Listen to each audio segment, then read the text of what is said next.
9 months ago. That was when the supposed last chapter of Berserk had been published with the help of Studio Gaga and the old manuscripts of the late Kentaro Miura. The world was given what could have been supposedly the last chapter.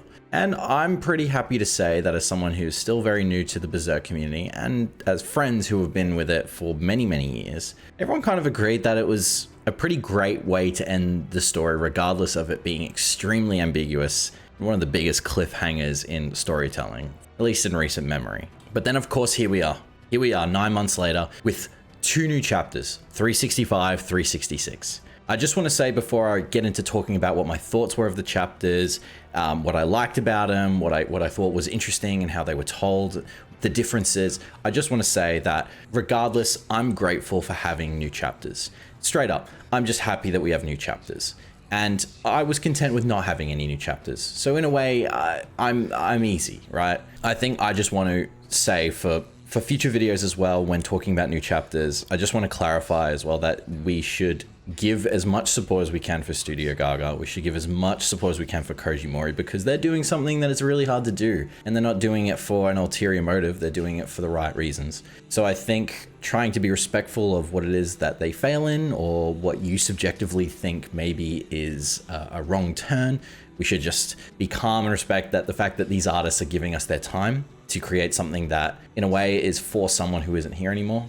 So I just want to get that out of the way, and I just want to say a big thank you to them as well for continuing the series, and I'm here for the ride. But let's talk about these chapters, because I don't know if anyone else did this, but you know, you get the music playing in the background, you sit in your chair and you start reading. How do you start this next chapter of a huge cliffhanger? What do you do? And I think they've nailed it. I love the slow burn, and it builds so much tension. We start off with the moonlight over Elfhelm, and we see Puck flying. Finally, Puck that isn't chestnut Puck, it's just normal Puck, which I haven't seen in ages. And it's very subtle in how they can tell, all the mythical creatures on Elfhelm can just tell something's not right. There's little to no dialogue in this. The scene just sets itself, because you as the reader know what's just happened. And I think it was so cinematic in the way these panels are done, especially with the animals, the frogs knowing what's wrong and then emoting out that there's something not right. Even the creatures that are talking can tell something isn't right. It's a man, no, it's something terrifying. A sinister entity has come to our island. And that's when you realize, again with a little story beat, that when the Moonlight Boy is present, Griffith is not sensed at all. No one can tell that's him. So this just shows that from being the Moonlight Boy to turning to Griffith, suddenly the air around Griffith is completely changed, which is pretty insane. So in that one moment, the entire island can feel that presence. And I'm sure we'll find out other people on the island feel that presence elsewhere in future chapters. And I love the change in perspective of being Shirke instead of Casca, where she's trying to figure out what Casca's looking at. And then we finally see the next moments after that final panel. And it is Griffith turning back and getting rid of the tear that was running down his face, as if composing himself that I no longer have that emotion. That's not me. I think this panel is really cool, and I think they really did nail still. This is Griffith, regardless of any kind of different facial structure. It's still him. The eyes are still the same. It still works incredibly well. I think it's an amazing, strong panel. It's really interesting because Griffith, in a way, is kind of disregarding the feelings that he just had that weren't his. And he's trying to realize that those aren't my emotions. I do not care for these people, essentially. And he doesn't say anything. He just looks. And then we get the image that was teased with the announcement, which is, of course, Casca's eyes and the brand bleeding. I was curious if this was going to be the first panels, but it wasn't. And then we finally have Casca's breakdown. And this does show that even though Casca saw Guts' face and broke down, it just shows that she doesn't need just him. She needs anything from that past and that point in her life, including Griffith, to see him and see those eyes that aren't the same, essentially just destroy her mind. I love the panels here. They're amazing. The perspective, the change in which we're not showing too much. We're not showing Guts' reaction yet. We're showing everything that's happening. And then of course, you know, Guts, he starts going berserk. And I was very conflicted about what he would do, whether or not he would immediately rush to Casca or let his rage take over. And I guess me, myself, I was surprised that he let his rage take over, but I guess I'm just forgetting how much that he still hates him. Not that I don't understand that. But the fact that even from the Hill of Swords, all this time he had to grow and not think about him, he still has this innate reaction where he needs to just kill this man and attack him. Of course, Casca's losing her mind. This is great in how they've paneled it. I love the Beast of Darkness is trying to take hold, but it doesn't, which I think is an interesting detail, is that he's holding back anger. He's not trying to let the Beast of Darkness take over, but he is angry regardless. The action is still just as good. I think the strikes are great. The lines feel like Miura. There are subtle little details and difference between the way Guts' face has been drawn and Griffith's face has been drawn compared to, you know, the previous panels, or at least the last chapter that Miura-san had been working on. Going to digital ink, everything felt cleaner, but in a way it also still felt very detailed. And I think what's great about the artists who are working on these chapters are trying to get to that point where it gets clean, but we need to make sure that we still have the specific detail that comes with Miura and his style, and that is detail. He needs detail in his panels. That is the Miura style, in my opinion. I love the panel of Guts just on his own in that panel, just swinging the sword. It just looks amazing. And him bewildered that it's still not hitting Griffith and he can't land a single hit. And Griffith's just not even reacting, essentially. He's not fighting back. He's not dodging. He exists within the story, and Guts can't attack the storyteller, which goes back to what Skull Knight was saying. We do notice that he does take one single hair off of Griffith's head, which may mean something, but we don't actually know. We also see that Guts is struggling to kind of still see and hold his weapon because the Berserk armor is taking a toll. I really like the scene with Shirke and Farnese because it's finally a bit more dialogue. Until this point, the dialogue had been like one word kind of things. Here's where we get our full real piece of dialogue in these two chapters, talking about what's happening to Guts, what is this thing that they can see in their astral form, and it's Griffith as this maelstrom, which shows that even in the astral plane, he is something else that just takes everything around him and just sucks it in, which is kind of crazy. I think with these chapters, they do a great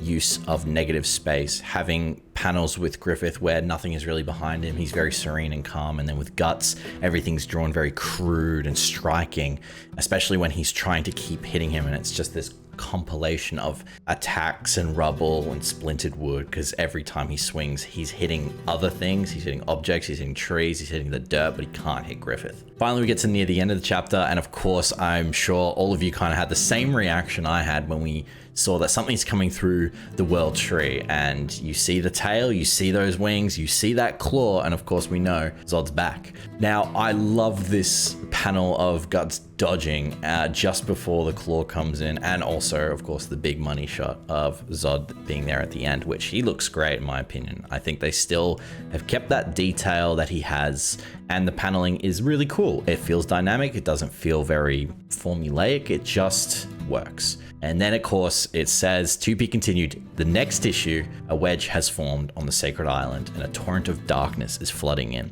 That says a lot about what's to come. Maybe there's more than just Griffith and Zod. Maybe there are more people of that dark force coming to Elfhelm, which is crazy. That's kind of my brief rundown of the things that I noticed that I really enjoyed with the chapters. Of course, we can speculate so much about all that, but first I just want to talk about how do I feel about the chapters as a fan or as a reader, right? First of all, you know, I was taking my time, I was reading slowly, and it felt really fun to experience a new chapter for the first time and take your time just looking and what's seeing. And all in all, I think they've really kind of nailed what it is that is Berserk. You know, this is a chapter that feels Berserk. It feels like a tone shift a little bit, but that's because so much happens in these moments that don't require dialogue, in my opinion. And I think that really shows. It feels so Berserk in having moments where you know there's not really anything to say. Guts has nothing to say to Griffith. He knows he doesn't have anything to say. He said everything he needed to say on the Hill of Swords. There is really nothing else he wants to say. He knows that Griffith has no feelings or any regret or doubts about what he did. All that's left is to just fight and get it over with. Now, with Shirke and Farnese in the astral plane, I think it's really interesting to see how these characters have a way of seeing Griffith differently to Guts and the rest, because we see him as he is physically, but they see him spiritually. So maybe that ties into later, of course, what he can and can't do to defeat him or hinder him or weaken him, right? The hair and his sword Don't know if it's meant to mean something. Don't know if it's meant to mean that that's how much Guts damage can do at this point, where it can just remove a hair off his head and that's pretty much it. Or if it's just showing how futile it is regardless. He's not going to be able to do anything else. Not sure. I'm sure there are some theories about the Dragon Slayer being the new sort of absolution, being a new Baelot sword. I've seen some people talk about that, which, you know, sure, maybe. I think it is cool to just note that maybe it means something, maybe it means nothing.